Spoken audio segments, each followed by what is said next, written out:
Okay. Thanks, Johan. Okay, can I start? All good. Yeah, go ahead. Okay, thanks. So thanks BSides for having me today. This session I will talk about the RSA private key recovery in a TLS session, which is transport layer security. I did that study a couple of years ago, let's say 1-2 years ago, because I was interested in the cryptography parts of the RSA algorithm. And this presentation, I will show you how to recover a private key from a TLS session. So maybe in short, because time is limited, I'm a security researcher and a security specialist from Belgium. At the bottom, you can see my email address. So if you want to be in contact, I'm on LinkedIn as well. And if you have questions regarding this presentation, you can always send me an email and I'm glad to answer all your questions. Now, before we start, first a little math, because this is really important to understand how the RSA algorithm works. This will just take a couple of minutes, but during my demonstration, I will come back to this. So it's just a quick overview on what is all these, the definitions. So in math, we have here an integer, so which is a collection of positive numbers. Yeah, positive numbers is 1, 2, 3, 4, 5, and so on. A factor is basically an integer is a factor of C when there is another integer B that complies with C is a product of A and B. So this basically means that if you have the number 6, this is a product of two numbers. Because later on in my demonstration, I will use a factorization to calculate the two factors of my prime numbers. Then what is a prime number? That's an integer is prime, but it can only be divided by one in itself and not by another number. So let's say 4 is not a prime number because it can be divided by 2, but 5 is a prime number because it can be divided by 1 in itself. Now, the modulo is a remainder of an entire division. This is an example. If you divide 10 by 4, then you have a remainder, and the remainder is 2. That's actually the example that I give here. And a coprime, that is a number that is no factors in common with another number. So I'll come back on this later in the next slide. The totient phi n is the amount of integers less than or equal to n, and they are coprime. So this means the totient of 9 is 6, and 6 is the amount of prime numbers, and there is no common factor between the 9 and the prime numbers between the brackets. So there is no common divider, and that is actually the definition of the coprime. And that is really important in the RSA algorithm, because if numbers are coprime, then there can be a common divider, and you can easily calculate the private part of the prime numbers. Now, what is factorization? Factorization is a process of decomposing an integer into its prime factors. So, as I explained earlier, when you have a number, this is just a number 6, you can divide it in two numbers, which are 2 and 3. And 2 and 3 are the factors, and the factorization is basically the process of calculating the two prime numbers from one number. And that's what we will do in the demo as well. And the greatest common divider, that is a number, a largest integer that divides each of the integers. So this means when you want to calculate the greatest common divider between 60 and 48, you have 12, but you have other numbers as well. But in this case, the largest integer is 12. This can be important when we calculate the greatest common dividers from public keys when they are available on the internet. Okay, this is the mathematical part. I know it's very quick, but again, time is limited, and I want to demonstrate the most interesting part. of this study, and this is, of course, the calculation of the private key. Now, before we start going in depth, what is RSA? RSA is an algorithm that is based on asymmetric encryption and is founded by 3 guys in 1977. So it's a quite old algorithm. Asymmetric encryption means that you have 2 keys, and we call it a key pair. And a key pair consists of a public and a private key. So it means that the RSA algorithm will generate 2 prime numbers, and each prime number is part of that key. And the private key needs to be kept private, and the public key can go public. But more on this within a moment. It is very important that a security identity has its own key pair. A security identity can be a web server, it can be a workstation, it can be a website, it can be a user, because we can use asymmetric encryption to authenticate a user or a system on the network. As said before, the keys are based on prime numbers, but it's important that these prime numbers are very large, because if prime numbers are small, then we can use factorization to calculate the prime numbers, and based on these numbers, we can easily calculate the public part and the private part. Another interesting case is that when a prime number is generated on a system, that it's randomly. The question is, of course, what is randomly? That is not what we will discuss here, but you have to trust your random number generator. Finally, all that material generated by a tool or your own application is stored in a PEM file. I will demonstrate this at the end of this presentation, how that looks like. A PEM file is basically a base64 translation of a certificate file. A certificate file is also an X509 version 3 file, but again, more in one of the next slides. Now, the key generation process, how the RSA algorithm calculates the keys, that is explained here. So first, what we need is very large prime numbers. And a tool will generate the prime numbers for you.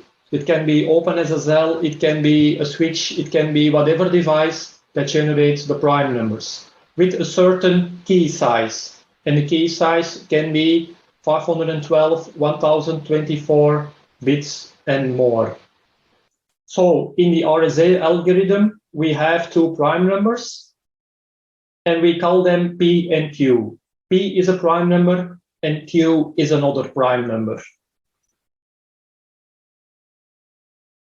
Now, from these 2 prime numbers, we calculate the product, and the product is named N, and this is basically the modulus. The modulus is also part of the certificate, what I will discuss in one of the next slides. In the beginning, we just give the definition of the totient, and here we will calculate a totient, which is a prime number which does not have any prime numbers in common, and this totient is based on the 2 prime numbers calculated before. Next is we generate another prime number, E, which is the public or encryption exponent. As I discussed earlier, RSA is based on 2 numbers, on 2 keys, a public and a private key. So we will encrypt information with the public key, and we decrypt the information with the private key. The public part or the encryption part is E, and these are the values. So it must be greater than 1, but less than the totient. That's the reason why we had to calculate the totient before. Now, a typical size of E is 65,537, which you can find in most of the certificates when you buy them on the internet. The next part is to calculate D, and D is the private part or the decryption component. As you can see, to calculate D, it's the inverse of the public part modulus the totient value. Okay, you don't have to remember this, but it's just an introduction about how the RSA algorithm works and how the keys are processed.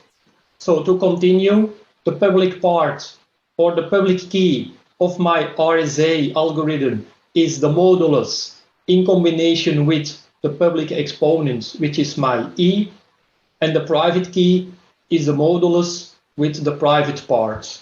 So the E was my 65,000 and so on, and D is a private number and needs to be private. So it needs to be stored securely on your system, whatever that system is.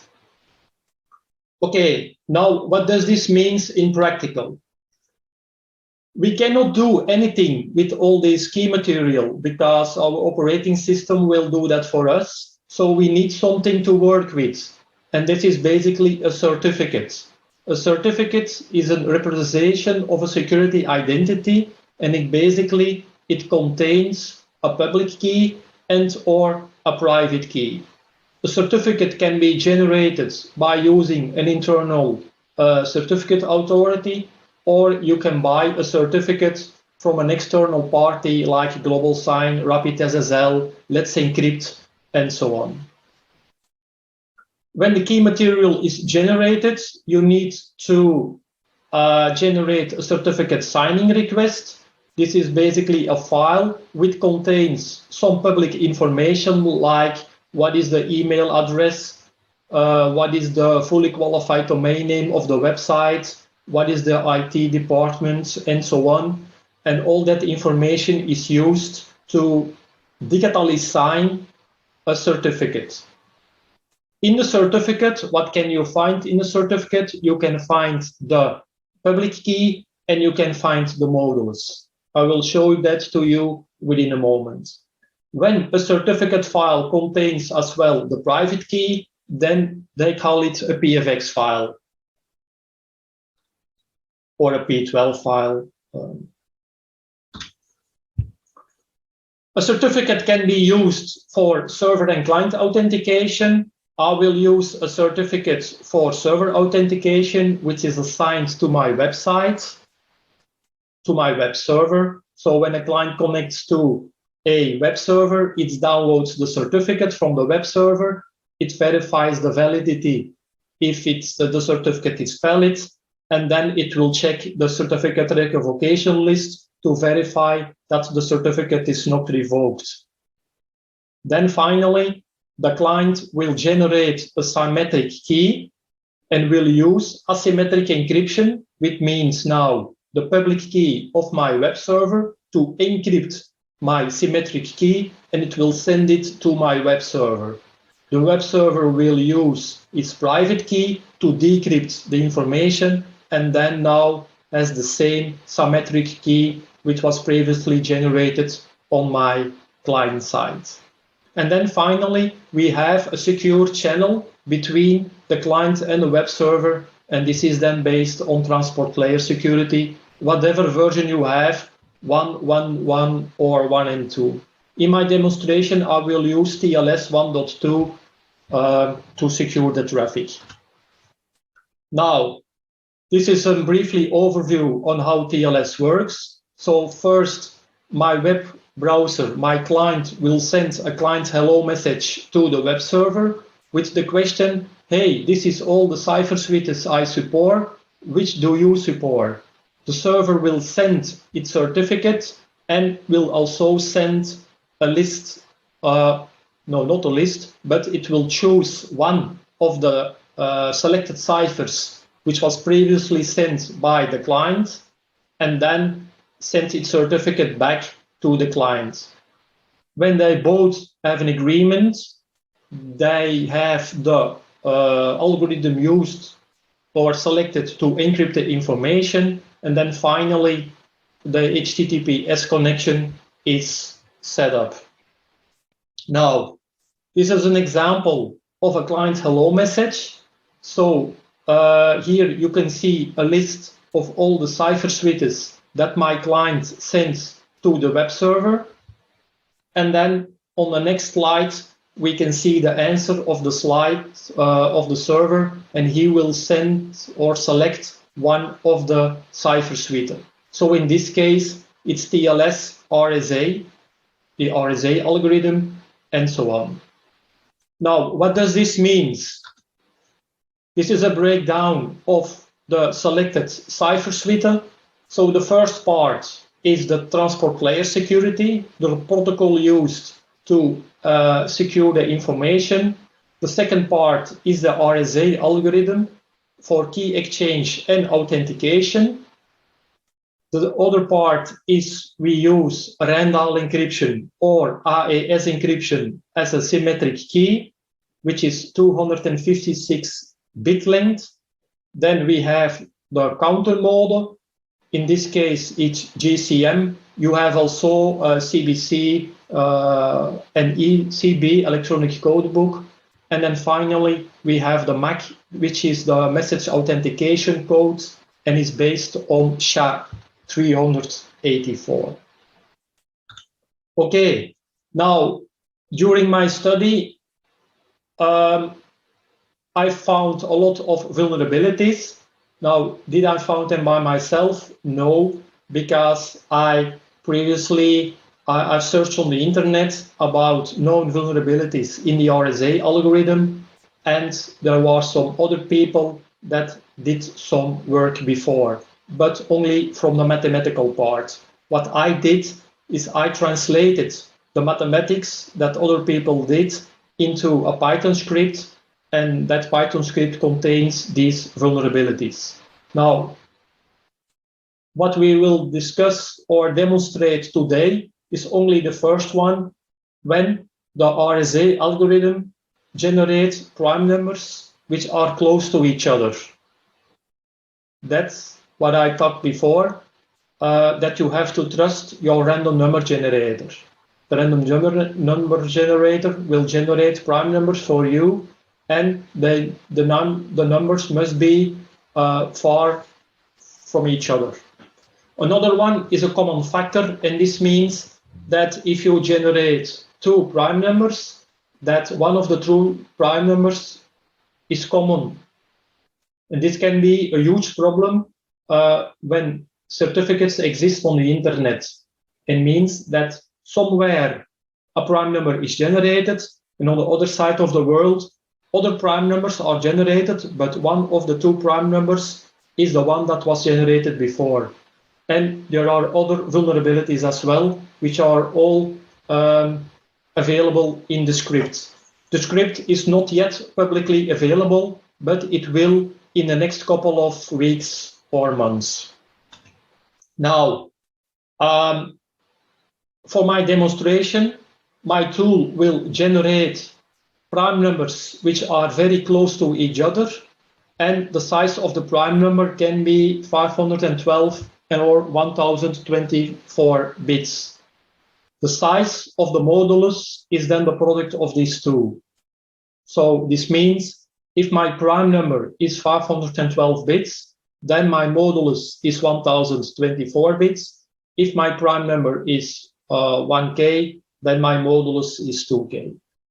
Here we can say in the formula, when the prime numbers are very close to each other, that the prime numbers are equal. And then we can use Fermat factorization to calculate the two prime numbers. When we have the two prime numbers, we can easily calculate the totient, and the next part is to calculate the private exponent of my RSA algorithm. Okay, this is a screenshot of my tool, but I will demonstrate this live using virtual machines. Now, in the demo, what do I use? I use Python 3. I have my script. I use Yahoo. Yahoo is a tool that I use for factorization. which is a tool to calculate the prime numbers based from the modulus, and I use OpenSSL to convert and to generate some key material. Okay.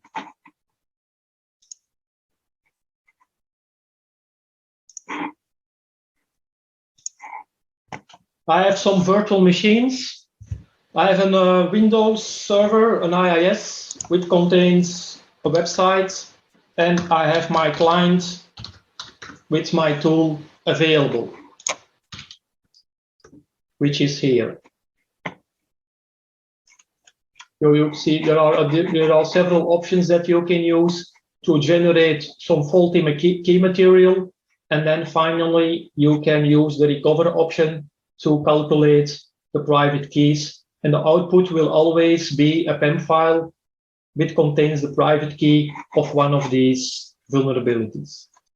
So I will give you the process, what I did before, and then I start to demonstrate the vulnerability.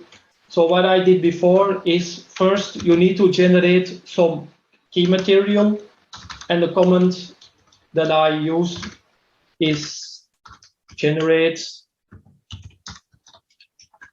close primes, a bit length, let's say 1024 bits, and then the output is a file, let's say server02.pem. The tool will now generate prime numbers which are very close to each other.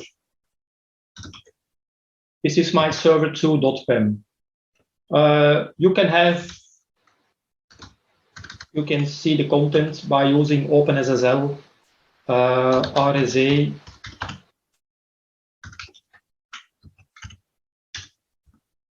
This is my base64 information.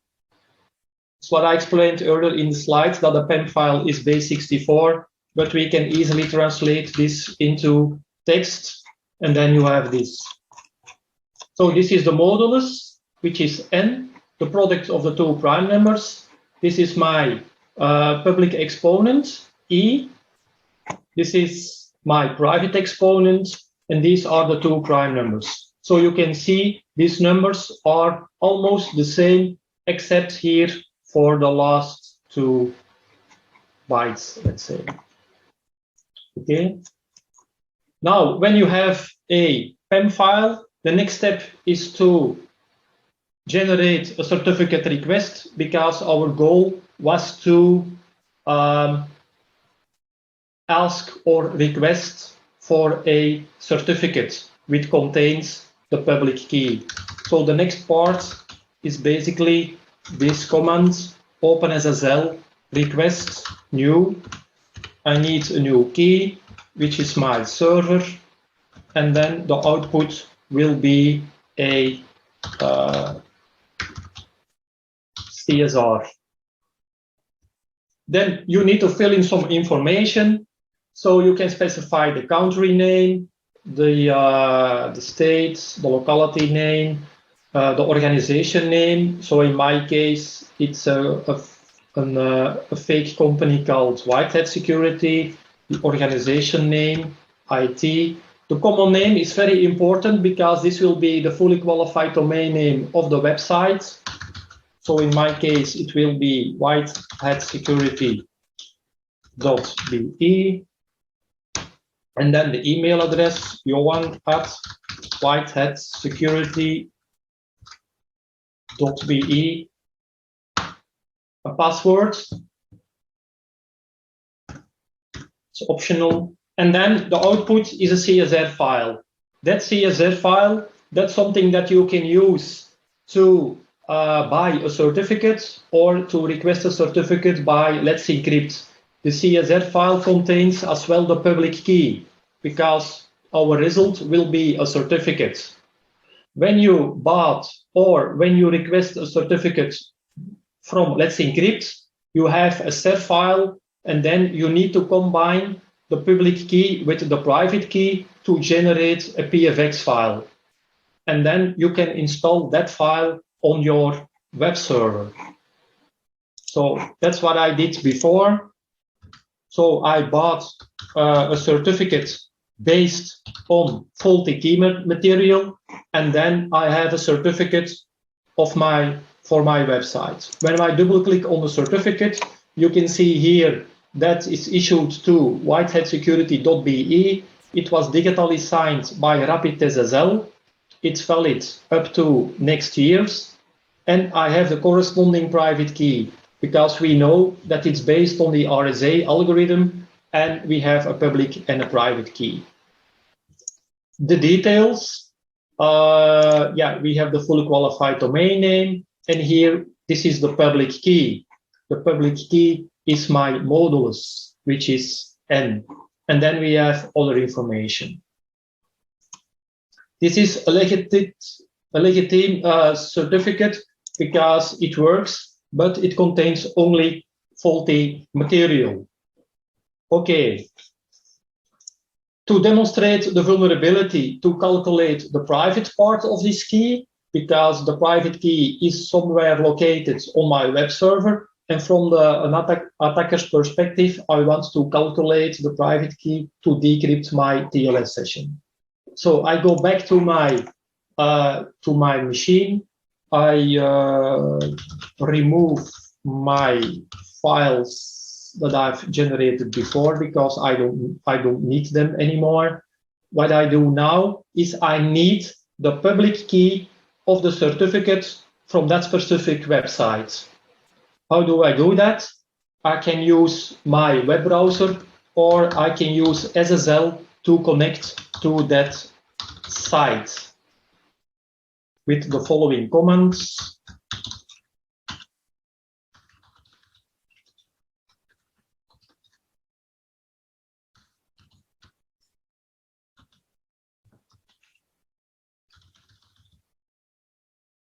The output will be written into a file. I will do that I will export that in a text file, not as a certificate, and I will name the file server2.pem. Okay. So what is the output? The output here is server2.pem, which is my public key. To view the contents, it can be easily done with this command. Oops. It's not RSA, it's X509 because it's a certificate file. So if you can, as you can see here, you'll see now the details of the same details of my certificate, which was available on my website because it is digitally signed by Rapid SSL. This is the public key, which is, let's say, pretty secure because it's 2048 bits. This is the modulus. This is my exponent, my encryption exponent E. And then we have additional details about the DNS name, fully qualified domain name, who has signed the certificate, and timestamps and some hashing information and so on. This is my certificate, which is basically my public key. Now, for us, it's the most interesting part is to calculate the private key. Before I can do that, I need the modulus. And the modulus can be retrieved by using the following commands. And now this is the modulus. As you remember from the beginning of the presentation, the modulus is the product of the two prime numbers. I copy this. And now I can use factorization to calculate the two prime numbers. And to factor, for factorization, I use the tool Yahoo, and then factor 0x because it's an hexadecimal number. This will take, let's say, 30 seconds in my case, or maybe a minute. and the result will be 2 prime numbers.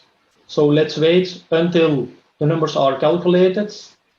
They are here, and as you can see, these prime numbers are very close to each other. Only the last 4 digits are different. And this is one of the vulnerabilities which currently exist in the RSA algorithm.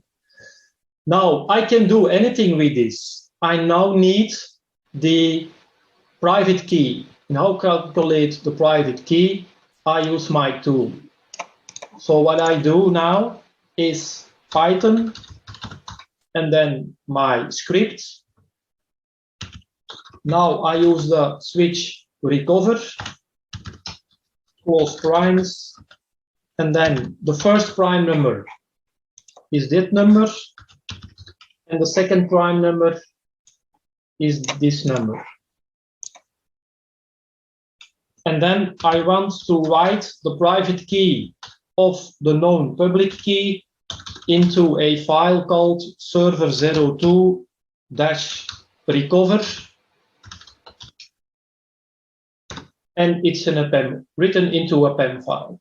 So now the tool used the 2 prime numbers to calculate the private part of my public key, and then I have now a file called server2-recover, which contains my private key. Okay, let's now connect from a web browser to our server. So I open here, in this case, Microsoft Edge. Before I connect to my website, first I start Wireshark, because I need Wireshark to decrypt all the information.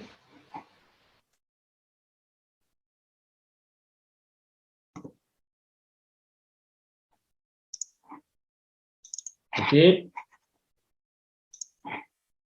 Then https whitehatsecurity.be.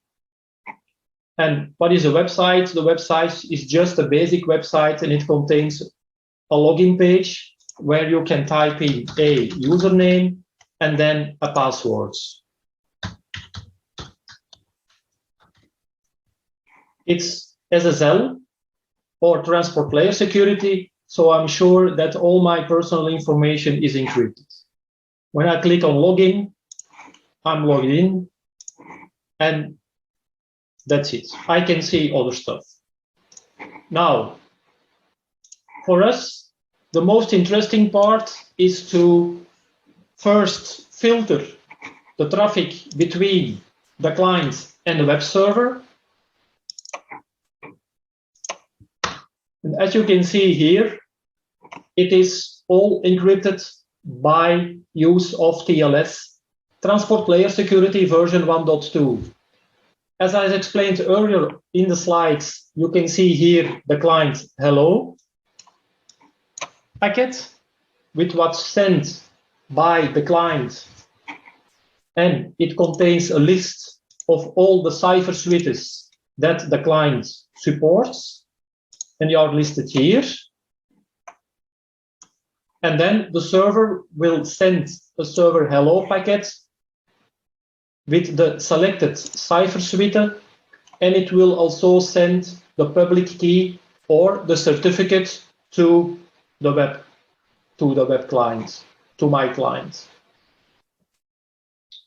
And then there is a key exchange. The login page is displayed. I type in my username and my password, and all the information is encrypted. Now, as I explained before, we had a vulnerability in the RSA algorithm, means that the close numbers, the prime numbers are very close to each other. I can now use my PEM file, which I created previously, to decrypt all this information. So I right-click, protocol preferences, RSA-Key list. I select here the IP address of my web server, the port number, and then this part is the key file, and the key file is my recovered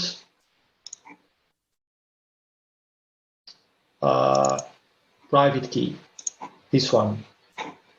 Open. Okay. And now my TLS traffic is decrypted, and you can now see the name and the password in clear text. So this is one of the vulnerabilities which currently exist in the RSA algorithm. There are others as well, but yeah, during time constraints here, we have only 45 minutes. So there are others as well and interesting as well. But this gives you an idea that when the key material is not correctly generated, that you have a vulnerability. And the vulnerability in this case is that the private part of the certificate can easily be calculated when you have only access to the public key. And then you can decrypt all the TLS packages. Now, what can you do to avoid this? That's my conclusion. And don't use TLS 1.1 and 1.3 anymore, because in TLS 1.3, RSA is not supported because all of the known vulnerabilities. In my case, or in most cases, the RSA algorithm is used for key exchange. And this is not good for the TLS traffic. So in that case, it's better to use elliptic curve Diffie-Hellman ephemeral. It means that instead of using these prime numbers and the key material, that it will now use temporary key material. And it will change during every session, which is more secure. But if your applications or your web server does not support other algorithms and you have to use RSA, then you have to be sure that the prime numbers are very large enough, because if they are very large, factorization is almost not possible. And make sure that the prime numbers are random. And this is the most difficult part, because you have to trust your random number generator and you do not know upfront which numbers are generated. So this is maybe some some thought for developers to keep in mind. If my tool or your tool need to generate prime numbers, that they must be randomly enough. Okay. Are there maybe any questions? Thank you very much for your talk. It was a really interesting study. Is there any question?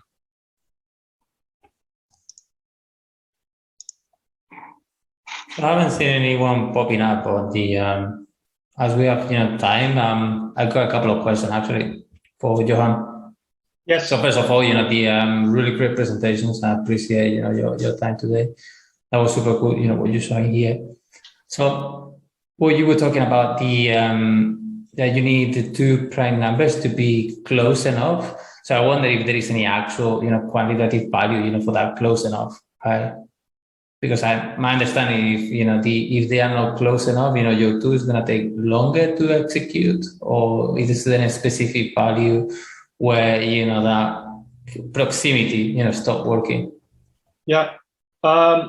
When you generate prime numbers, they have to be not close enough to each other, but you have to be far enough, far away from each other. So let's say if you ask on people in a room, give me two numbers, one person will say 1 and 99, and another person will say 4 and 5. So in that case, when the prime numbers are close to each other, you have the vulnerability, and you can use factorization to calculate the private part. So it's important that the prime numbers are far from each other, because when they are close, then you have a problem. Cool. And have you considered scanning the internet to see this is this problem has been seen in the wild in the past? Have you thought about it? Yeah, that is basically for another presentation, but I'm I'm involved into a project which is called Sonar SSL. This is part of Rapid 7, the developers of Metasploit and other tools. So they have some certificates available, and I'm currently running another project to calculate the greatest common divisor between certificates from the internet. And when there is a common divisor between two certificates, again, the private part can also be calculated. But that's something that I have to do in another presentation because it needs at least 1 hour or more. Cool. Very interesting. Awesome. So if there are no more questions, so thanks, Johan, for your presentation. It was great. I really appreciate your time today. And now we have a break of 15 minutes. So see you all in 15. Okay. Thank you for listening to me. I hope it was interesting.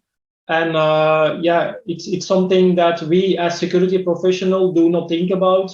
But when key material needs to be generated, even for a medical device or from an IoT device where the key space is very limited, keep in mind that when generating prime numbers, that they are very large enough and randomly enough. Thank you.